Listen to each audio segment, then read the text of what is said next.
Hello बच्चों, good morning. आज हम यूरोप में राष्ट्रवाद से संबंधित दूसरा पार्ट, क्योंकि पूर्व के वीडियो में आपने समझ लिया था कि नेपोलियन बोनापार्ट का 1815 ईस्वी में वाटरलू युद्ध के परिणाम स्वरूप पतन हो जाता है, उसे कैद कर लिया जाता है, जहां 1821 में सेंट हेलेना द्वीप में उसकी मृत्यु हो जाती है। अब हमें यहां समझना है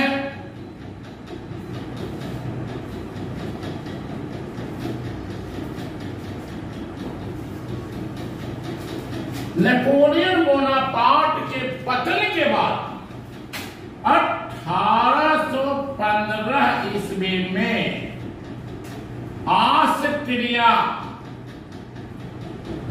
का चांसलर, ऑस्ट्रिया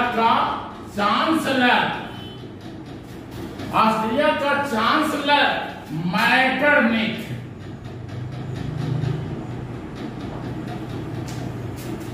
वियना सम्मेलन बुलाता है। वियना सम्मेलन, यहां पे विद्यार्थी ऑस्ट्रिया और ऑस्ट्रेलिया में कंफ्यूजन में रहते हैं।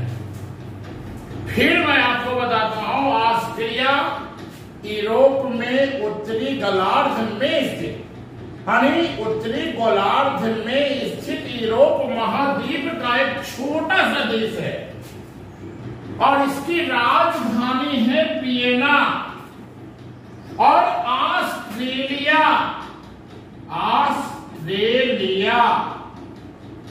ये इसकी राजधानी है कैनबरा,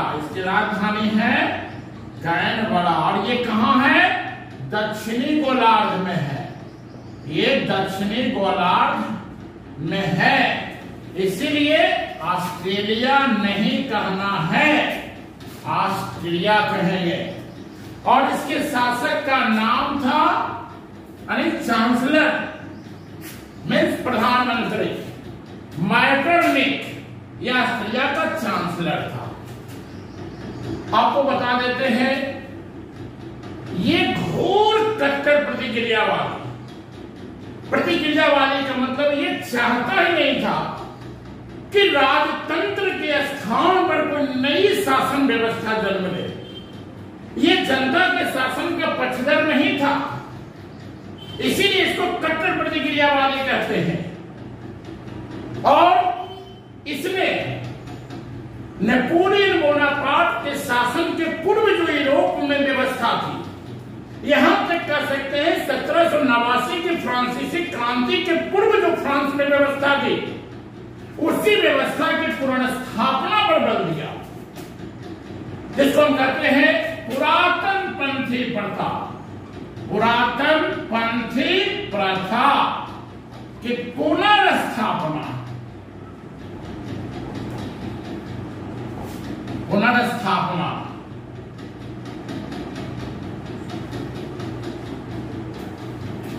पुनर्स्थापना पर बल दिया गया।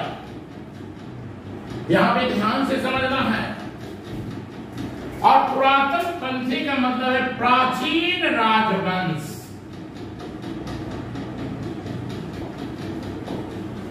यानी राजा का शासन।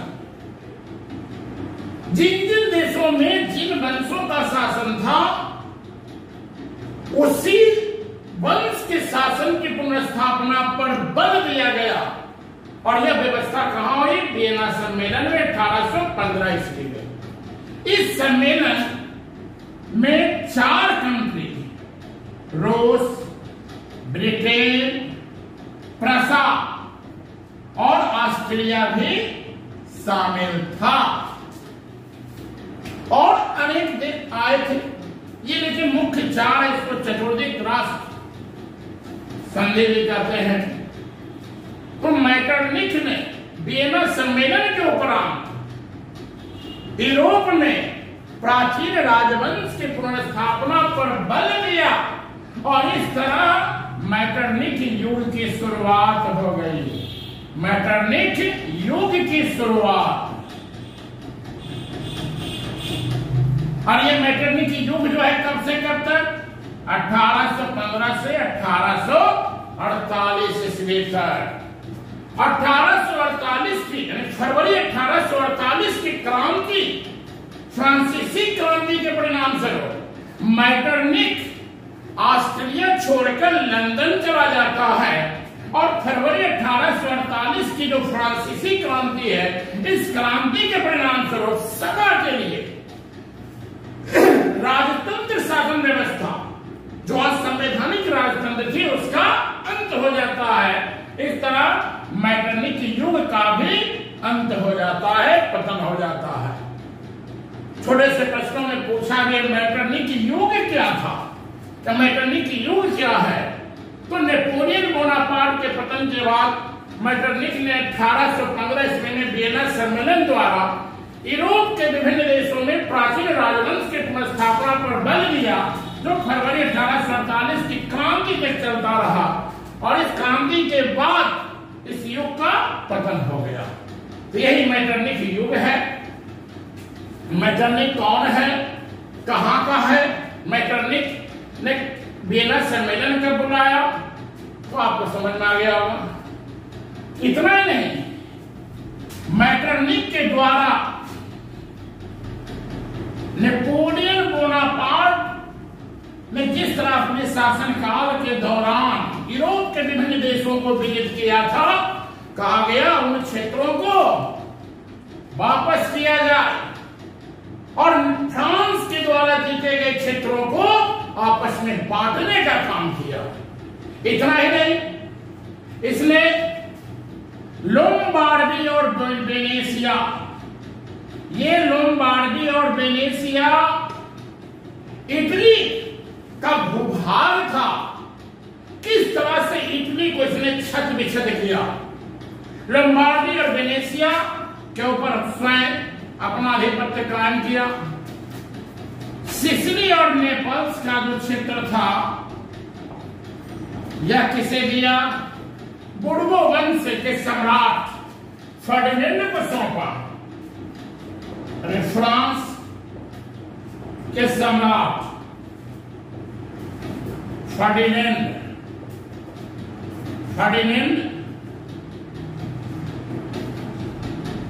फर्डिनेंड को सौंपा, बुर्बो वंश को सौंप दिया। परमा मोडेना टस्कनी, ये ऑस्ट्रिया हंगरी के हैब्सबर्ग राजवंश को दिया और इसने जेनेवा और सार्डिनिया को पिडमांट राज्य में सम्मिलित कर दिया। और इस तरह से यहीं से देखिए, यह जो जेनेवा और सार्डिनिया को पिडमांट में शामिल कर दिया, इस तरह इटली में यहीं से एकीकरण की जो है नींव भी पड़ती है। और इटली में एकीकरण के लिए राष्ट्रवाद की भावना भी जागृत होती है। और वियना सम्मेलन के तहत और भी कई कार्य, जैसा कि मैटरनिक ने कहा कि जो भी प्रेस शासन के विरुद्ध खबर छापेंगे उन पे प्रतिबंध लगाने की बात की, सेंसरशिप। इतना ही नहीं, जहां जहां ऑस्ट्रेलिया ने अपना आधिपत्य कायम किया था, वहां बता रहे गुप्तचरों को भेजने का काम किया कि कहीं उन क्षेत्रों में विद्रोह की स्थिति उत्पन्न नहीं हो रही है। तो बेसिक तौर पे बच्चों आपने समझ लिया है वियना सम्मेलन कब हुआ? 1815 में। वियना सम्मेलन किसने बुलाया? मैटरनिक ने। मैटरनिक कौन था? ऑस्ट्रिया का चांसलर था। और नेपोलियन बोनापार्ट का पतन कब हुआ? 1815 ईस्वी में। अब कहता है पुनः फ्रांस में 2 जून 1814 ईस्वी, 2 जून 1814 ईस्वी पुनः फ्रांस में फिर से बुर्बो वंश का शासक लुई 18वां शासक बना। लुई 18वां को राजा बनाया गया और इसी लुई 18वें ने 2 जून 1814 ईस्वी को संवैधानिक घोषणा पत्र के तहत फ्रांस के जो बता रहे हैं नागरिक थे, जो साधारण थे, उन्हें विभिन्न प्रकार के अधिकार सौंपा। अनेक प्रकार से कह सकते हैं उन्हें विशेषाधिकार प्रदान किया। क्योंकि लुई 18वां ने देखा कि किस तरह से हमारे पूर्वज के विरुद्ध फ्रांस की जनता ने क्रांति किया था, इसीलिए ये नहीं चाहता है कि हम भी उसी तरह से शासन करें और हमारे खिलाफ लोग आवाज उठाए। इसीलिए इसने एक अधिकार उन्हें प्रदान किया। लुई 18वां 1824 ईस्वी में इसकी मृत्यु हो जाती है। लुई 18वां की 1824 ईस्वी में मृत्यु हो जाती है। इसकी मृत्यु के बाद फ्रांस का जो सम्राट है वह फ्रांस का सम्राट बना चार्ल्स 10। हम इसे चार्ल्स 10 भी पढ़ते हैं। रोमन अंक में है ये 10 का निशान। तो चार्ल्स 10 फ्रांस का सम्राट बना और ये संवैधानिक राजतंत्र का विरोधी था। इसका एक कथन है कि मैं अंग्रेजी राजा की भांति शासन करना पसंद नहीं करता हूं, इसकी अपेक्षा तो लकड़ी काटना हम पसंद करेंगे। अब समझ लीजिए किस तरह का इसका कथन है कि भाई मैं अंग्रेजी राजा की तरह, अंग्रेजी राजा का जो शासन है उसकी भांति तो हम लकड़ी काटना पसंद करेंगे, हम वैसा शासन नहीं चाहते हैं। क्योंकि ये स्वेच्छाचारी, क्या है? स्वेच्छाचारी निरंकुश व्यक्ति था, एक निरंकुश शासक था जो स्वतंत्र रूप से शासन करने की बात करता था। तभी तो इसका कथन है कि अंग्रेजी राजा के शासन की भांति, अंग्रेजी राजा के शासन की भांति के अपेक्षा लकड़ी काटना अधिक पसंद करेंगे। देखिए ये कथन चाहते हैं। इसी चार्ल्स 10 के शासन काल में 1830 ईस्वी में इसने पोलिग्निक नामक व्यक्ति को प्रधानमंत्री बनाया। और ये पोलिग्निक कैसा था कि लुई 18वें के द्वारा जो अधिकार दिया गया था सामान्य लोगों को, उसके स्थान पर वहां के जो विशेष वर्ग के जो लोग थे, जो कुलीन थे, अभिजात थे, उन्हें विशेषाधिकार सौंपने की बात की। तभी वहां के बता रहे हैं उदारवादी लोगों ने, वहां के निम्न लोगों ने इसके खिलाफ आवाज बुलंद किया।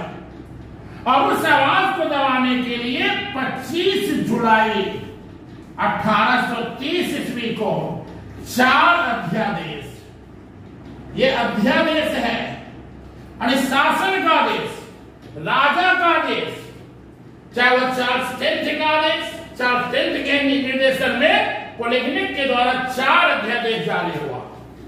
और जिसका उद्देश्य था लोगों की आवाज को दबाना। लेकिन लोगों ने इस अध्यादेश का पालन नहीं किया और अधिक से अधिक संख्या में नारेबाजी होने लगी। अंततः 28 जुलाई यहां पे बीटीसी का जो बुक है उसमें 28 जून किया गया है, तो बच्चों जून नहीं जुलाई पढ़ना है। 28 जुलाई 1830 ईस्वी को यह विद्रोह इतना व्यापक हो गया कि अंततः जो चार्ल्स दसम है वह गद्दी त्याग दिया, और गद्दी त्याग करके यह चार्ल्स दसम इंग्लैंड चला गया। और विभिन्न विद्वान कहीं 28 जुलाई 1830 जो बीटीसी की बुक भारतीय भवन 31 जुलाई का जिक्र किया, तो चाहे 31 हो चाहे 28 हो, ये 3 दिन की क्रांति चली और अंततः जनता के विद्रोह को यह राजा दबा नहीं सका और इंग्लैंड चला गया फ्रांस के गद्दे त्याग का। तो देखिए कितना महत्वपूर्ण है जुलाई 1830 की क्रांति। जुलाई 1830 की क्रांति का कारण क्या था? तो पोलेगनिक के द्वारा लुई 18वें के काल में जो अधिकार दिया गया था जनता को, उसकी समाप्ति पर बल देना, जनता की दशा पर ध्यान नहीं देना, जनता को शासन से वंचित करना, और इन्हीं कारणों से 25 जुलाई 1830 को जनता के मुखर विद्रोह को देखते हुए अध्यादेश जारी हुआ, और उस अध्यादेश का प्रभाव भी जनता पर नहीं पड़ा। 28 जुलाई 1830 ईस्वी तक आते आते चार्ल्स दसम पंगु हो गया और उसे गद्दी त्याग करके इंग्लैंड जाना पड़ा, और इसे हम इतिहास में जुलाई 1830 की फ्रांसीसी क्रांति के नाम से जानते हैं। अब देखिए ये जुलाई 1830 की क्रांति किस तरह से राष्ट्रवाद की भावना का प्रसार, अरे राष्ट्रवाद की भावना को और भी बल प्रदान किया। किस तरह से इस क्रांति के परिणाम स्वरूप ही यूनान में भी क्रांति होती है। यूनान में क्रांति, अब बताते हैं ये यूनान प्राचीन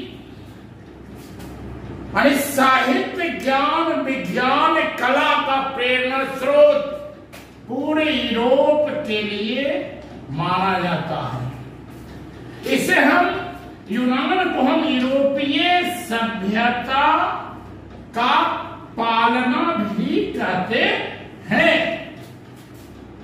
और पूछा जाता है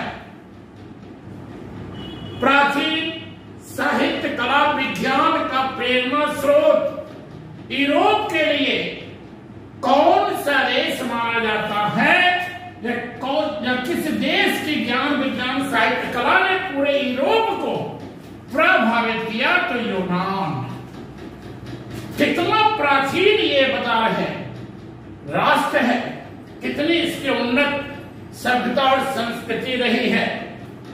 ये वो यूनान है जिसके वर्तमान में राजधानी एथेंस है, और ये वो यूनान है, इसी यूनान का हेरोडोटस था,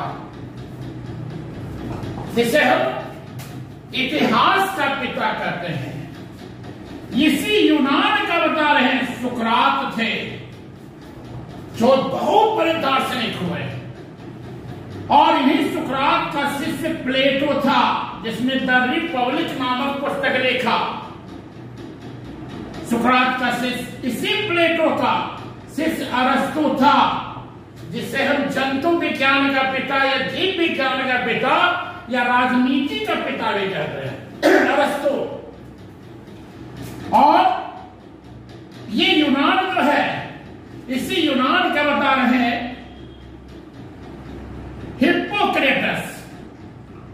हिप्पोक्रेटस, जिन्हें हम चिकित्सा शास्त्र का जनक कहते हैं, ऐसे यूनान के बता रहे पाइथागोरस थे। पाइथागोरस अनेक लोग यहां जन्म लिए, और ये वो यूनान जिसके ऊपर कहता है ऑटोमन साम्राज्य, तुर्की साम्राज्य का शासक उसके शासनकाल में 1800 नहीं 1453 ईस्वी। बच्चों है समझना है, क्योंकि यूनान की क्रांति पढ़ रहे तो हमें इसकी पृष्ठभूमि पढ़ना कि आखिर यूनान के ऊपर यह जो तुर्की था कैसे इस पर कब्जा जमाया।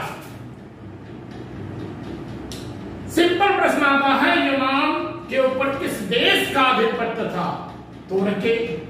यूनान किस देश से आजाद हुआ? तुर्की से।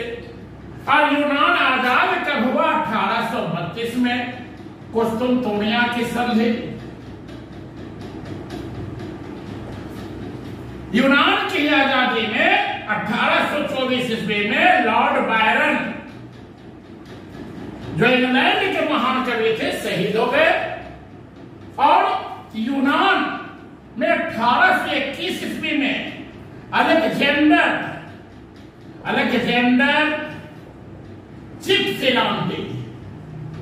चिपसेलांटी नामक युवक ने विद्रोह किया था।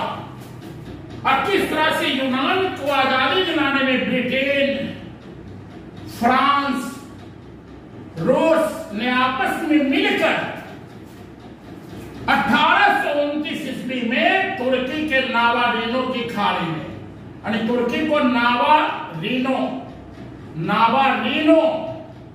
की खाड़ी में पराजित किया। तो कहानी है 1453 ईस्वी में कुस्तुनतुनिया, यह जो कुस्तुनतुनिया है, कुस्तुनतुनिया के ऊपर तुर्क मुसलमानों ने कब्जा कर लिया। और इसके बाद यूनान का जो क्षेत्र था वह तुर्की के अधीन हो गया, यानी तुर्की का एक गुलाम क्षेत्र बन गया। तो जुलाई 1830 की क्रांति की धमक यूनान में पहुंच गई, और यहां भी लोग राष्ट्रवाद से प्रेरित होकर कहता यूनान में ही ओडेसा नामक स्थान पर हिटेरिया फिलाइट नामक संस्था का गठन किया, जिसका उद्देश्य था तुर्की को बाल्कन क्षेत्र से निकालकर फेंक देना। अब सभी जानते हैं तुर्की को हम यूरोप का मरीज कहते हैं, तो वही एशिया का मरीज चीन को कहते हैं। और इस तरह से ओडेसा नामक स्थान पर हिटेरिया फिलाइट संस्था का गठन हुआ। 1821 में अलेक्जेंडर चिपसेलांटी नामक युवक ने विद्रोह किया, और विद्रोह के उपरांत आगे चलकर इंग्लैंड के महान कवि लॉर्ड बायरन, जिन्होंने यूनान की आजादी में अपना प्राण गंवा दिया, 1824 में इनकी मृत्यु हो गई। और इसके बाद ब्रिटेन, फ्रांस, रूस जैसे देश भी आपस में एकजुट हुए, और उन्हें लगने लगा कि ये तो हमारे महाद्वीप का हिस्सा है और इसकी संस्कृति से हमारा देश भी लाभान्वित हुआ है, तो ये अपने ही लोग हैं। इसीलिए ब्रिटेन, फ्रांस, रूस तीनों ने मिलकर 1829 ईस्वी में तुर्की को नावारीनो की खाड़ी में पराजित किया।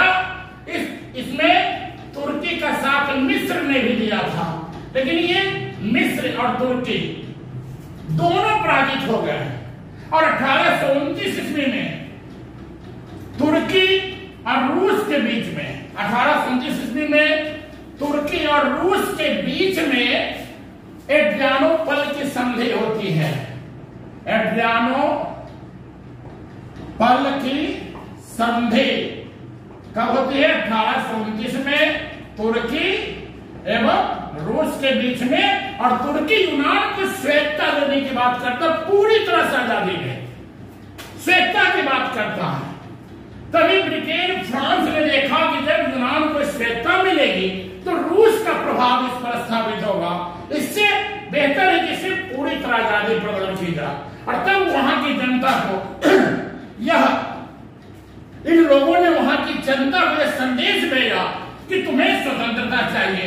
1832 ईस्वी में कुस्तुनतुनिया की संधि, कुस्तुनतुनिया की संधि के परिणाम स्वरूप यूनान को आजादी मिली और यूनान का शासक बना यानी बवेरिया के जो शासक थे, बवेरिया के शासक ओटो को यूनान का शासक बनाया गया और इस तरह यूनान को आजादी मिली।